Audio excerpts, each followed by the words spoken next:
धनबाद में आवारा पशुओं का आतंक लगातार बढ़ता जा रहा है। शहर के विभिन्न चौक चौराहों और व्यस्त बाजारों में बेखौफ घूम रहे आवारा पशु अब लोगों की जान के लिए खतरा बनते जा रहे हैं। झरिया के मुख्य व्यापारिक केंद्र सब्जी पट्टी में एक लवारी सांड के हमले में गंभीर रूप से घायल हुए 60 वर्षीय नमकीन व्यवसायी दशरथ प्रसाद गुप्ता की इलाज के दौरान मौत हो गई। घटना के 20 दिन बाद बुजुर्ग ने अस्पताल में दम तोड़ दिया। इस घटना के बाद स्थानीय लोगों और व्यापारियों में नगर निगम की कार्यशैली को लेकर भारी आक्रोश है। बताया जा रहा है कि 6 अगस्त की शाम दशरथ प्रसाद गुप्ता रोजमर्रा की खरीदारी के लिए झरिया के सब्जी पट्टी पहुंचे थे। इसी दौरान बाजार में घूम रहे एक आवारा सांड ने अचानक उन पर हमला कर दिया। सांड ने बुजुर्ग को अपने सींग से उठाकर जमीन पर पटक दिया। हमें लगता ही नहीं है कि हम झरिया हमारा नगर निगम का कोई भी स्वरूप प्रारूप देखने को मिलता है। हम भारत के कई अन्य शहरों को जब देखते हैं जहाँ की नगर निगम है, उसके बनिस्पत उसके अनुपात में हम अपने आप को ठगा हुआ महसूस करते हैं।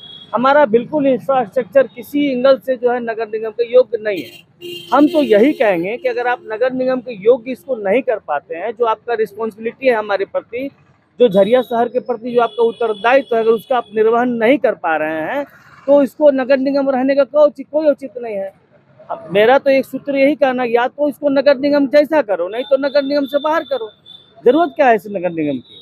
हम पहले पंचायत में ही ठीक थे, हम नगर पालिका में ही ठीक थे। इसके पूर्व में भी एक सांड के हमले से एक व्यक्ति की मौत हो चुकी है, ये दूसरी है। और जहाँ तक अभी दो, लेकिन और अगर पीछे इतिहास में जाएंगे तो और भी हो सकता है। लेकिन हम करंट का ही देख लें, 2 मौतें हो चुकी है, उस पर भी अगर नगर निगम गंभीर नहीं है तो बड़ा दुर्भाग्य है।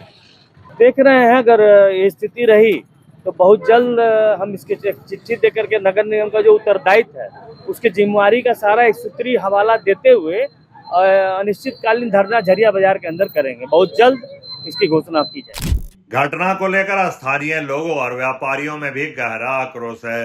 लोगों का कहना है कि झरिया समेत धनबाद के कई इलाकों में सड़कों और बाजारों में आवारा पशु खुलेआम घूमते रहते हैं, लेकिन नगर निगम की ओर से इन्हें पकड़ने के लिए प्रभावी कार्रवाई नहीं की जा रही है। आक्रोशित व्यापारियों और स्थानीय लोगों ने नगर निगम को इस मौत के लिए जिम्मेदार ठहराते हुए चेतावनी दी है कि जल्द से जल्द आवारा मवेशियों को पकड़कर कांजी हाउस भेजा जाए। पहले सर, अभी यहाँ पर हम लोग को शाखा में अशोक सर रहते थे, उनका पिताजी के सांड मारने के कारण मृत्यु हो गया है। पहला घटना घटा, ये नगर निगम के दायित्व बनता है कि कम से कम आवारा पशु कम से कम अपना लेकर के अपने एरिया में उनको छोड़े। दूसरे घटना घटा, अजय चौरसिया का मारा, उनका पेट का लादा फट गया, उनका तो घर वाला मजबूत था तो उनका इलाज करके बचा लिया। ये तीसरे कारण सब्जी पट्टी में सांड उलट के पटक के मार दिया दशरथ गुप्ता जी। 13 दिन हॉस्पिटल में रहने के बाद 14वें दिन में इनका मृत्यु हो गया। इसी तरह से संख्या बढ़ते जा रहा है आवारा सांड का, आवारे कुत्ते लोग का, जो ये लोग नगर निगम का जो दायित्व बनता है इनको कम से कम देखभाल करने का कोई सुझाव लोग नहीं दे रहा है। इसके चलते झरिया का पब्लिक त्राहिमाम है।